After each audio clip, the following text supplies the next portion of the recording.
I think I'm a very private person. Like all the women that I talk about in that book, my Sex in the City friends, I call them, they had no idea what was happening with me. They really had no idea until it Wow. happened, and they Really? were Yeah. shocked. So it seems counterintuitive for me to have written a memoir that exposes like the underbelly of everything. All Right. the stuff that I was so deeply ashamed about is in this memoir. And I do write about it candidly. I think a couple of things. I had enough distance time-wise from when it happened, um, that I was able to really get a perspective on it that felt healthy when I wrote that. And I'd also done some trauma work very early on, EMDR and really intense therapy. Mhm. I've been in a recovery support group for years and years and for almost 16 years. And that really allowed me to look at myself in a way that I'd never looked at myself, which was as flawed, which was as human, which was as, dope, badass, genuine, warm, like Yeah. all these things that I kind of put aside in order to be what I thought people needed me to be. Those things came back into focus. What does it take to put your life's work out there in a really big way? How much can I do with this one precious life? Welcome to The Selfish Gift.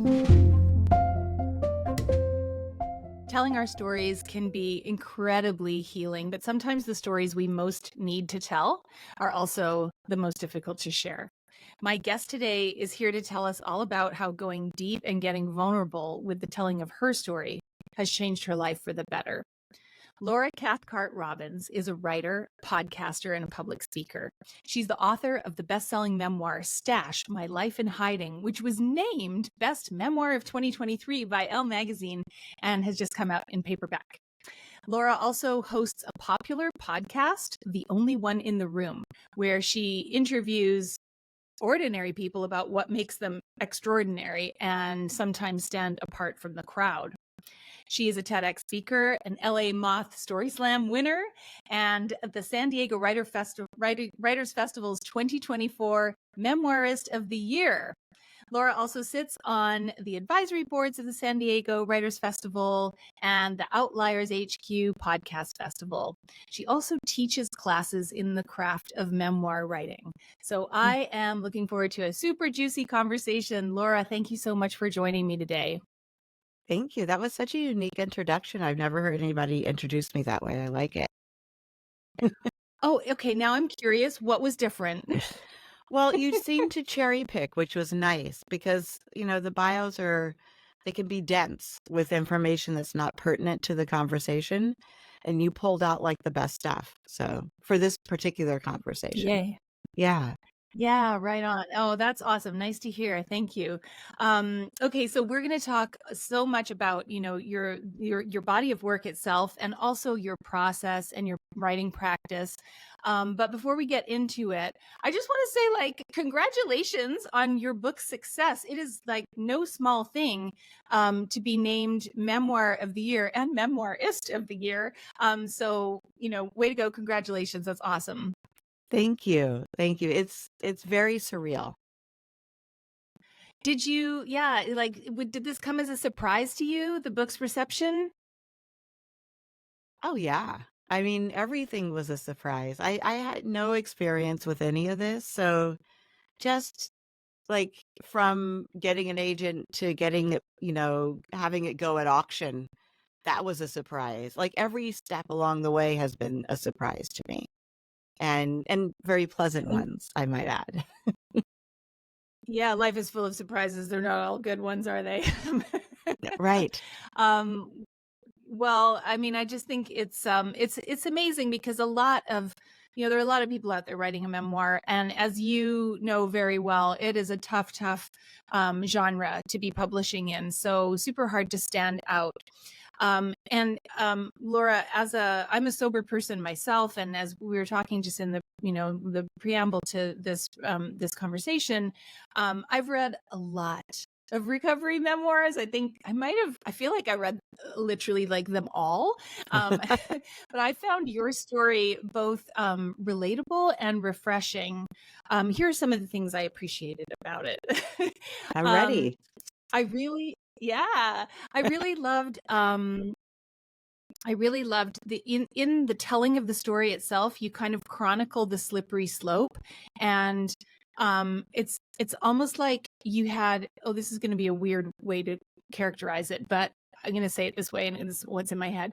You had like a sort of like an innocent start to your life destroying addiction to Ambien, and then alcohol became part of that too. But you were just desperate for sleep. You were suffering from undiagnosed postpartum depression, and trying to self-medicate your way through that, taking prescription medication on your doctor's orders. And that became like the thin edge of like a really terrible wedge. So I thought that the sort of the unrolling of that story of how we can kind of stumble into addiction was just very kind of gentle and compassionate and Mm, understandable. So thank thank you for you. that. um, I also could really see the connection between trauma. You're in your earlier chapters of your book, you were really chronicling a lot about, what's going on inside your head as you're struggling to kind of like fit in with your peers, the other moms. You were living in an affluent community, and just that feeling of being an outsider. And I loved how that was sort of like woven in as a sort of like a backdrop to this accelerating addiction.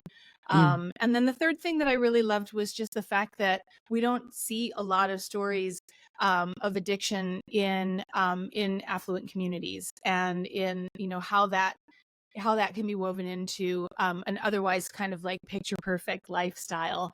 yeah. So all of that I just found incredibly like relatable, even though that wasn't my journey, but it just really hit home. So those are some things I appreciated about your book very much.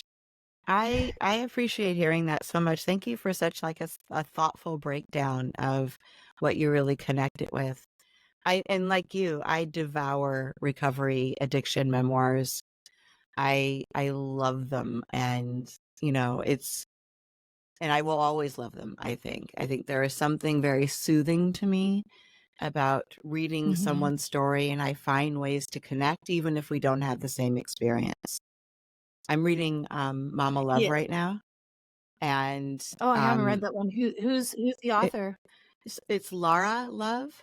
She's the Oprah's book club pick this month, and she's a white, also like a soccer mom who kind of goes down this heroin rabbit hole. She has like 5 kids, I think, and ends up in jail and serving a sentence. And Wow. I related to her like every step of the way, even though I never went to jail and I never did heroin. There were just so many things Hmm. in there that I was like, "Hun, you have to listen to this." And like reading it out loud to my boyfriend because I really just got it. So I really appreciate you reflecting that back to me about Stash, because Mm, that was the intention, was to kind of widen the scope of people who like, this could never happen to me, or this is not in my right, neighborhood, or not on my block. right. Right. Yeah. And one of the things I think that is just so inherently absorbing about recovery memoirs is that it's sort of like a very intimate hero's journey, right? You're cast out into the wilderness. You kind of hit your own rock bottom, whatever it is, whether it's dramatic or quiet. And then there's a kind of a reckoning and a journey home to self. And I think that that is what really makes those stories so relatable, because we're all, to one degree or another, living a life in hiding. Yeah. We all kind of have something that we hope nobody's noticing. Hmm. Yeah. And shout out to my editor for making me choose that subtitle. I did not want that Ah, subtitle, but it is exactly what it needed to be. Yeah. You It actually, okay, now I'm going to skip ahead to what I was yeah. going to ask you about later in the conversation. But since you mentioned your editor, you acknowledged her in your, in your author's note, your Mhm. acknowledgments page, as someone who really encouraged you to kind of go deeper into Yes. the story. Talk to me for a moment about where what you what that kind of like first version of the storytelling looked like versus where you took it. Yeah, I mean, there were a couple of layers to this. So, um, my agent, I had submitted 30 pages to her when she signed me. That's actually not true. Can I tell you the story really quick? I Yeah. had written 30 pages in a query letter for Stash, and I had submitted it to HarperCollins during the summer of 2020 because they posted on Instagram that their response to the cultural reckoning that was happening was that they would take 30 pages in a query from unagented Black authors. And, anybody who's a writer knows that's not typically done. They don't want unagented anybody. They want the Right. agent to submit. So I saw this as a call to action for me. I worked my butt off over the summer because it was like a September deadline. The post came out in June. And I submitted the 30 pages in the query with the help of my writers group that formed in 2018, all giving me feedback.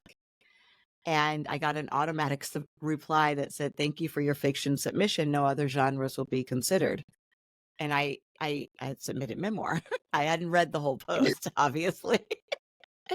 And so I was Oh, like, oh, bummer. I just worked my butt off for a whole summer and it's not even going to be considered.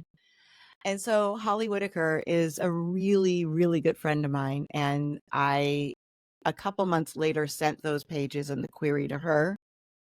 When she finally read them almost a month later, she freaked out, sent them to her agent, and her agent signed me the next day. And she said, "How quickly can you get wow. this written?" So that Wow. was amazing, right? That's not typical. I know. My head was kind of spinning from the whole thing. So Yeah. as I wrote, my agent was reading the pages, and I would write, 30, 60 pages and send them to her. She would send me back notes. This was 2020 to 2021. I wrote from like November of 2020 to April of 2021 during the pandemic. So I was able to just hunker Sure. down and write, so I wrote from 11 to 7, 5 days a week. That was my Oh my schedule. goodness. Yeah. Yeah. I wrote like, as soon as she said, "I want to Not sign you," how everybody can quickly, do that. That is, no, that but is a special skill or, special proclivity. yeah, I mean, it's one, I had the time, right? And I had that luxury of time because we were basically in lockdown. And two, I knew I write about Stash is about 10 months of my life. It's not like I'm writing about my whole life, and that made it easier because the container was so small. I just didn't sit in Mm-hmm. front of a blank page wondering what comes next because I knew exactly what came next. So anyway, so I wrote Right. it like that. I turned it in April, and then she sold it in October. Like I mentioned, at auction, we went with Simon and Schuster. They took it off the table. They gave me a house offer to take it off the table so the other houses couldn't bid. And then there were two editors there that I had to choose from. And I ended up going with Michelle. Wow. Yeah, I know.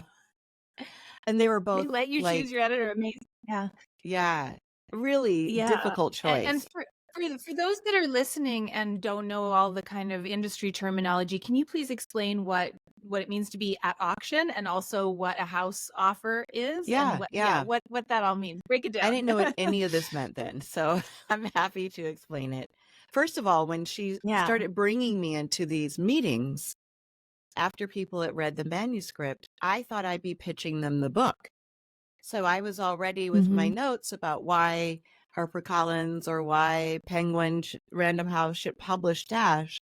And when I got in, it became clear to me very quickly that they were pitching me, and I was not prepared for that. So Ooh. So there were 5 or 6 meetings set up with 5 or 6 different publishing houses that wanted to buy Stash. And so they were starting to bid against each other for it. Rebecca was organizing the bidding, but, one would say, this is what we'll pay, with this kind of advance, blah, blah, blah. And then Rebecca would say, we have this on the table. How much are you willing to pay? And then someone would raise that. Eventually Simon and Schuster, when they said, let's take it off the table, they meant we're going to top whatever they're going to pay. So we're going to end the bidding now and pay her this amount. But she has to choose between the 2 editors in-house that want it. So it didn't matter which editor I went with within Simon and Schuster. I was going to get the same amount of money, either one. Right, right. Which is the thing that I talk about in that class that I teach, because it sounds like a lot of money, and it is, but you don't just get it right away. It comes in bits and pieces throughout the process. So would you be willing to share the ballpark of what your advance was, or more specifically, let's say it was $100,000, which is a big advance, and that's a lot of money, right? So when I chose my editor, Michelle Herrera Mulligan is the editor at Atria, Simon & Schuster, that I chose. Once I did that in October, contracts, my agent's also in it. If it was 100,000, I get 25 then. And then once it goes to first pass, which was about 6 months later, the editor and I worked on it for 6 months, came up with the version, the draft that was submittable to the copyright editor, rather. Then I got another payment. So it's another 25,000 less my agent's fee. Right. And then once the book came out in hardcover, there's another payment. I really appreciate you sharing those financial details, especially because, a hypothetical advance of $100,000 sounds like such a windfall, and yet it doesn't all come at once. It is kind of rolled out over time. So, that kind of brings you back down to earth a little bit. Nevertheless, let's not minimize the very rare and wonderful accomplishment of being fought over and pursued by multiple publishers. That is just really, really wonderful. And how did that feel? Like most of this journey, it's felt surreal, and I've used that word more than once in this interview, but it really did. It felt like it was happening to something else or someone else, like I was observing it. But it really, there were a few moments that penetrated. Like one when Rebecca, the agent, signed me, like that letter that I got, the contract, like that, I felt it. I was present in that. Seeing my book on a bookshelf for the first time in a store, like that was another moment that penetrated. The appearances of Stash in the New York Times have all felt very profound and meaningful to me. A lot of the other stuff, like some of the blurbs I got that I didn't think I was going to get, I just left my body when I got Kiese Lehman's, blurb. And, it was just, there was so much that I was just like, can this possibly, is this really happening to me or for me? And that is so inspiring, and it's an important story to tell all those, aspiring memoirists out there listening to this conversation now, because we really, I think most of us are absolutely terrible at assessing our likelihood of success, or where we are in terms of our journey toward our dreams. Is this a complete long shot, and am I a fool for even wanting this thing, or actually is it about to happen? Is it right around the corner? Is it really for me? So it's really, really, really important to hear those success stories like yours that come with sort of deep surprise, because it's encouraging, right? We should just go for it.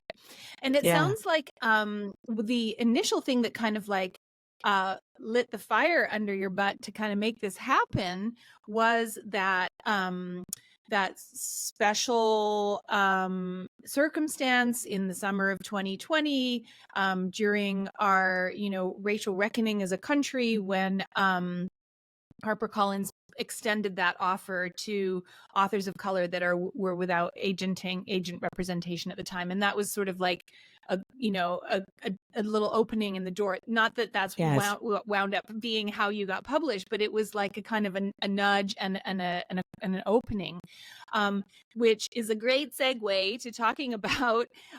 Let's talk for a minute about your place as a Black author, a Black writer in the sobriety, the quit lit space. Yeah. Talk to me about that. Why are there so few authors of color represented in this genre? I really wish I knew the answer to that. I mean, I think, when people think about neighborhoods where Black people live, one of the things they think about is addiction, right? They think about a welfare, they think about addiction, they think about crime. So it's not like Black people aren't associated with addiction, or we don't think that there are Black addicts out there, or alcoholics, Right. or substance abuse, people with substance abuse disorders. Certainly, as a society, we acknowledge that it exists in the Black community, and yet publishers just aren't checking for books written not only by Black people, but by Latino people, by Asian people, by Indigenous people. And I want to be really clear about this. I'm not saying that those books haven't been written. They have. And there are some really amazing, just like the experiences I've read about from people of color have been so enriching personally to me. A lot of them aren't my story, but really incredible, profound stories nonetheless. But I'm talking about books that you're going to find on your bookshelf when you go in to your bookstore. And that's where the dearth is. These are not books that are sitting on bookshelves now. They are books that were in print maybe, 10 years ago, maybe they were self-published, but you need these books sitting on bookshelves so that people like me, in the year 2008, when I was crumbling, under the lash of the addiction and the alcoholism and wanting to find a book written by somebody who looked like me, who was dealing with some of it, all of it, any of it. And I couldn't, Right. because there weren't any. And then 12 years later, when I'm looking to write a book and looking for comps, comparative titles like mine that the publishers can look at and say, oh yeah, this book was successful and it has all the elements of Laura's book that she's pitching us. There were none. 12 years later, there were still none on the shelves, current successful books written by a person of color. And, Stash was not the book I wanted to write. I had pitched a much longer book that encompassed, my early adulthood and my marriage, and, went into a lot of detail about other things. And the addiction was just, maybe a few chapters in there. And all the rejections I got, and shout out to all the agents who rejected me, but especially one, she rejected me with not a form letter, but with an email. And the thing that you said at the top, which was, she started off with like, Laura, you're a beautiful writer, but memoir is the hardest thing to sell. And I cannot sell yours. You see, I've memorized it. I cannot sell yours, no matter how beautifully written it may be, because no one knows who you are. And then she gave me a laundry list of things that she suggested that I do. She told me to start a blog. She said, try some storytelling, maybe start a podcast, write and publish some articles, do a TEDx talk, get some paid speaking gigs, get your name out there, and then submit a proposal, but leave all the rest of this out, because this year of 2008 seems to be the meat of it.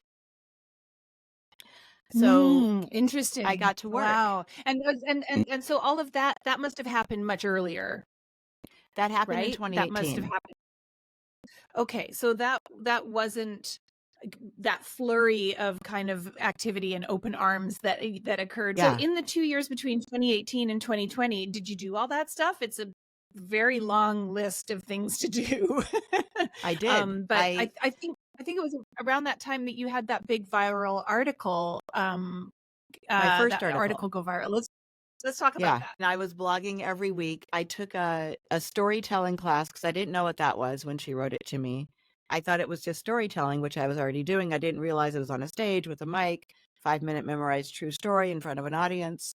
So I took a class and I took a podcasting class and I did that all at once. Started the blog, took those 2 classes. Then I went out and won a Moth Story Slam like right after that and competed in a Grand Slam, which I lost. And then I started the podcast, The Only One in the Room, April of 2019. But in October of 2018, I went to a writer's retreat and I wrote an article about my experience there, which was being the only Black person out of 600 people. And that article Yeah. went viral. It's actually how we chose the name for the podcast because the hashtags that came back to me were The Only One in the Room. It was my first article Yeah. that I had published.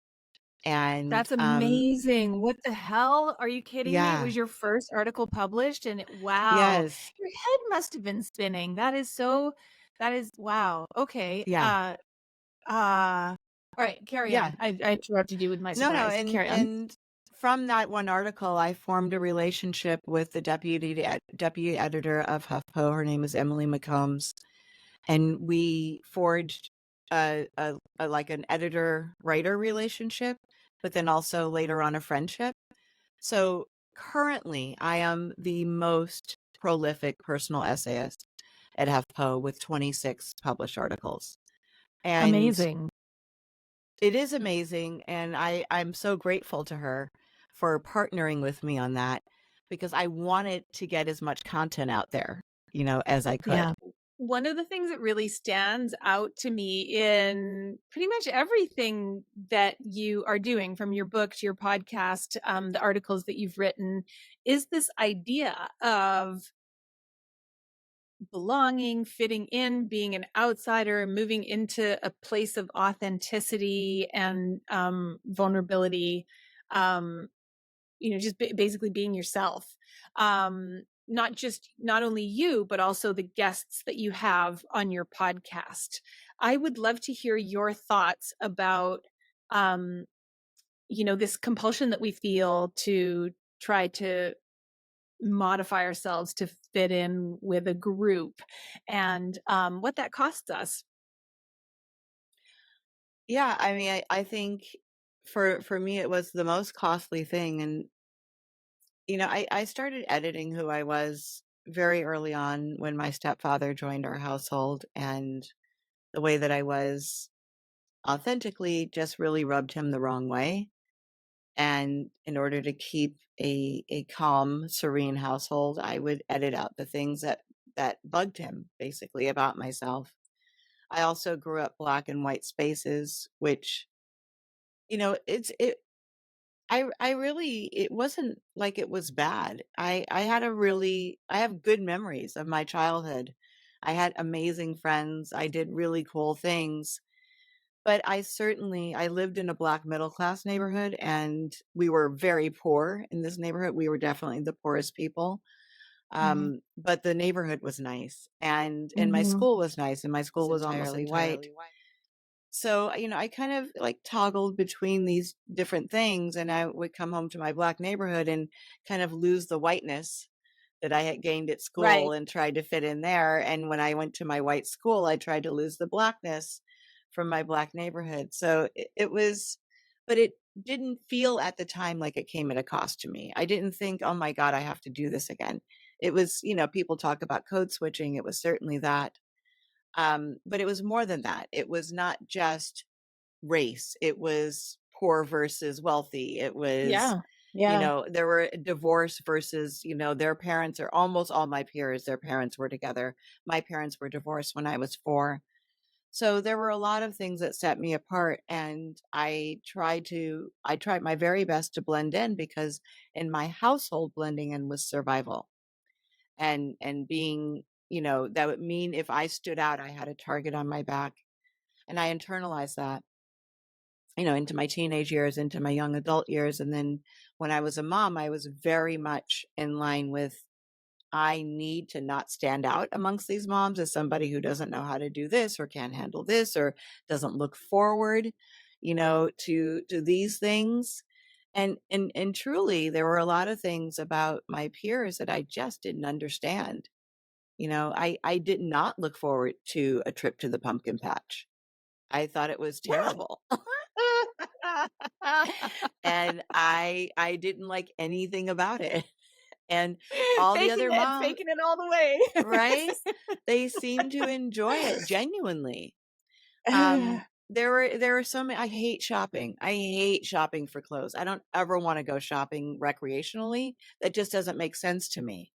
But it was like Yeah. what my friends did. And, I went along because I figured, one, maybe I'll grow to like it. And two, I don't want to stand out as the one who won't. Which, thank you for mentioning the podcast. The Only One in the Room is about people sharing their feeling like they're alone in a room full of people. But Yeah. then once that story is shared, you understand that a lot of people feel that way, or a lot of people have had that experience. And that's become kind of my mission in life. I do DEI work at the school where my kids went. I invented the DEI board at the board level at this school, and I still sit on it. And we've replaced the I with B because it's not about inclusion so much, which people are tired of that word, but about belonging, just like you said. And the belonging is Mm. so important. People don't have to belong, but there has to be a way for them to belong if they want to be. I They love want to. that. And I love that this has become a mission in life for you because Yeah. it is both deeply personal and also vocational. I think Yes. that, I mean, I'm a person, I relate to everything that you're saying, essentially this feeling of like, I have to, I have to alter who I am in order to kind of go with the crowd. And I understand why, we're social animals. There are such things as mirror neurons. We are, kind of tribal beings in our essence. Ostracism from the group, would have been deadly in our, kind of evolution and all of those reasons. There's very, very good reasons for wanting to belong. But when belonging, when we're not, there's a distinction between belonging and fitting in, right? So belonging means I get to show up as my authentic self and I just naturally belong wherever I am, Right. even if I'm different in certain ways. And fitting in is more of a sense of an abandonment of parts of ourself in order to fit in with a perceived sort of homogeneity of the Mm-hmm. group. And I think that there's something very wonderful that often happens in midlife, where you just are not willing to do that anymore. And it is the sort of like reintegration of those exiled parts that allows us to feel like we truly belong wherever we are. But it's also, Laura, in listening to other people talk about how they have felt like a fish out of water, how they have felt Yes. left out on the sidelines, that actually draws us into our sense of inclusion. And we realize how many people are carrying around these stories of otherness that we may not have ever imagined that they were holding. For example, I know that you did not complete high school, let alone go to college. You know what? Neither did I. And I'm a book Uh-huh. publisher and I was a journalist. I was a senior, journalist in a newsroom for a while. And to be kind of carrying this as a secret, this sort of deficiency in my past was baggage until it wasn't, until, Right. I can speak about it now. I'm no longer ashamed of it. It's part of who I am. It's actually a triumph story. And that is the wonderful sort of alchemical magic of sharing those stories of being what we think of as on the outside. So I think it's very important work that you're doing. It's wonderful. Thank you. And thank you for sharing that. We have so many things in common, you and I. We do. We really Yeah. do. But we don't really get to choose who we are, and so embracing all of your authenticity and your realness Mm-hmm. is always the path to power. And so I would like to hear, what have you learned through the years of doing your podcast and talking to other people about their stories of being on the margins. What have you learned about this dynamic? Um, I think that where I am now with the podcast is Like at first, I was really looking for people with name recognition and or a lot of followers to boost numbers of downloads. So I wasn't as particular about the stories. I mean, they needed to have good stories too, but I was looking for like more sensational things, more sensational stories to bring on the show. And now, we're very fortunate. We have a deep submissions pile, and I get to go through, and I don't have to go after people anymore, which is really wonderful. Sometimes I do. Sometimes I'll hear a story on the news and I'm like, oh my goodness, they need to come and tell that story on my show. But for the most part, I get submissions that I can kind of sort through and see what story. One, we've told a lot of stories. We've had a lot of people come on, parents about infertility and what that journey looks like. Oh. And I thought that was Mm. really important. It's not my story, but I have a lot of friends who went through variations of that and felt very alone. So I wanted to make sure that we brought on, fathers and mothers, or would be fathers and mothers to tell what that journey looked like. And so I don't do themes, but I'll go after pockets of people that I feel are underrepresented, that their stories really aren't Mm-hmm. out there. Certainly race is a big one, but I will bring on people to talk about race, but it's not just race anymore. I'm looking for stories that really haven't been told, and it's really fun.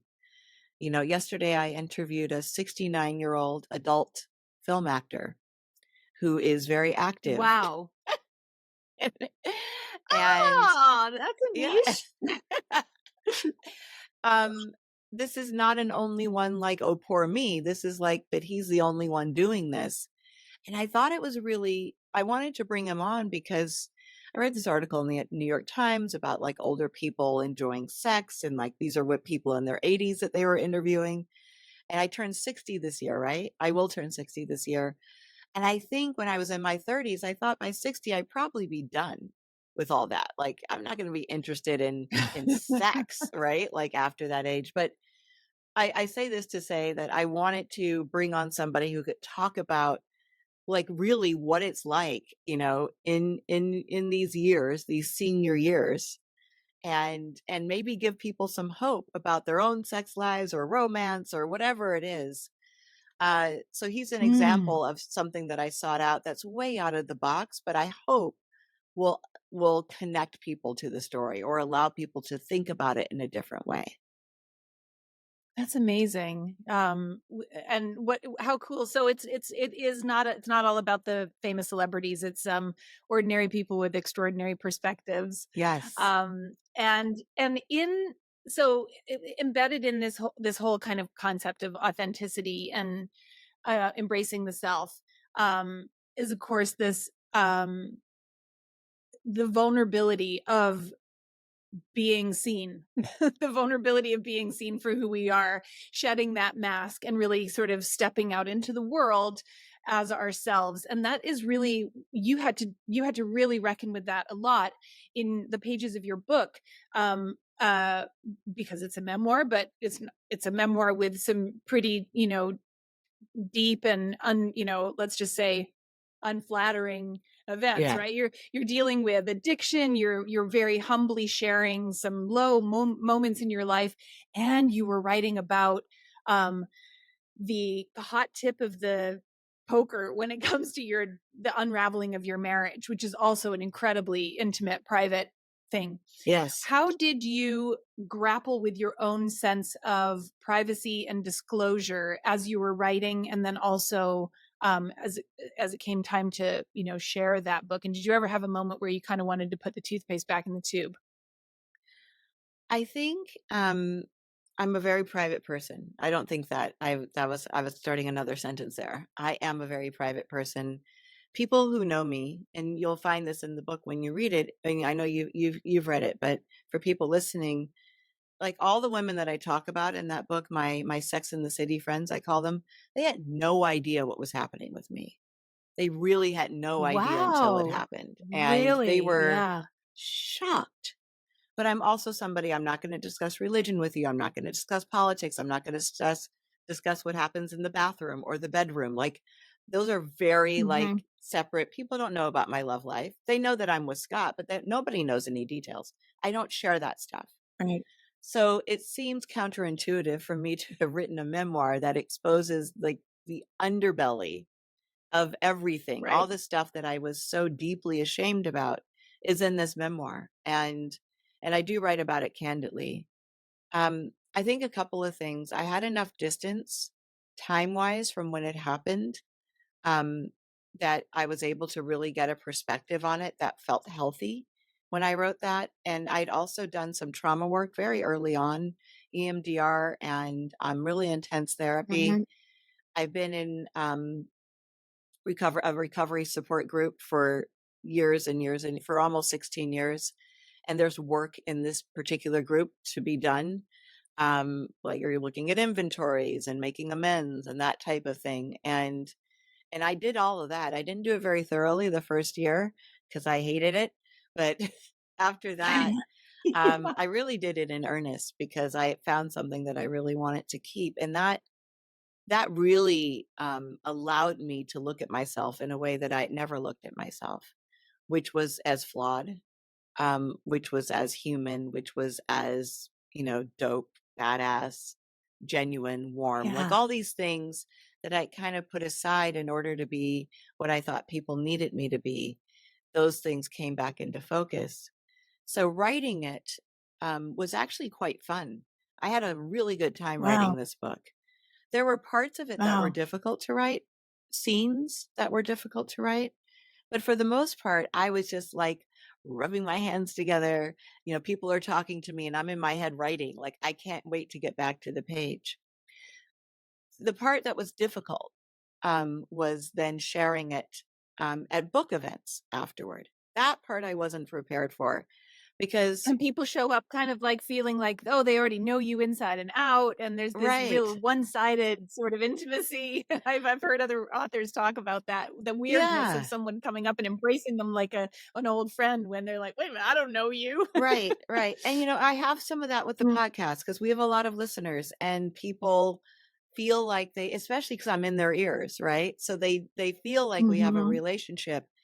But what I'm talking about is people would come up and the first question, I always get two questions at authors events. How do your kids feel about the book? And what does your ex-husband think about the book? And those two things are really off the table for me. I don't talk about those things. And I'm always surprised that people want more than what I gave them in the book.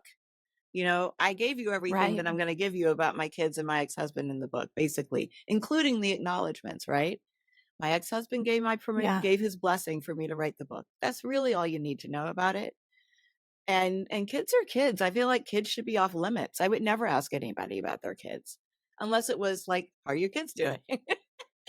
But I think what they're looking for when they ask me that is kind of this tragic outcome, like, oh, this really weighed on them, or this really, and the fact is, it didn't. They haven't read it. I offered it to them to read, and Your kids haven't read it? Yeah. yeah, they kind of both looked up from their phones for a second and were like, "Nah, I'm not going to read a memoir, mom." Like, but they trust me and they've lived this story. Like they've grown up in a sober home. Right. I have support meetings at my home every Saturday since they were little, No. so they would like come in from Mm. basketball and walk over all the books on the floor and the people in the circle and go to their rooms to play Xbox. None of this is a surprise to them. But it Mm. just feels like it should be off limits. And I was very surprised the first time it got asked. And then I was just kind of stunned as it was like every single event I did, I knew those two questions were coming. Okay, And I'm that currently felt quite sitting here patting vulnerable. myself on the back for not asking you those questions. Yes, Um, you should, but Maggie, you but should. yeah, yeah. But I do want to know, yeah, thank you for sharing that. And I do want to know, as we kind of like move into wrapping up this fabulous conversation, how has this whole experience changed you? And particularly, I'm curious to know the gifts that going out on a limb putting all that intention, effort, and investment into building some track for yourself as a writer, and then the incredible emotional generosity of writing and sharing your story, especially knowing that you're a private person. How has this come back to you in the form of gifts, rewards, positive effects on your life? I think the bottom line is I love to write, and I would write whether or not I got a book deal or got paid for it. It's my happy place. I can't wait. Our house is 2 levels. Scott's upstairs in his office, and I'm downstairs in mine. I can't wait to get down here and start writing whatever it is all the time, except for marketing stuff. I don't like writing marketing stuff, but creative writing, I love doing it. So, one of the gifts is that I've just been able to do this, and the reward has been, being seen for it. Certainly all the people that DM me and tell me how much my book has meant to them, like that's reward enough. But I've Mm-hmm. also, seen some real, like, monetary and,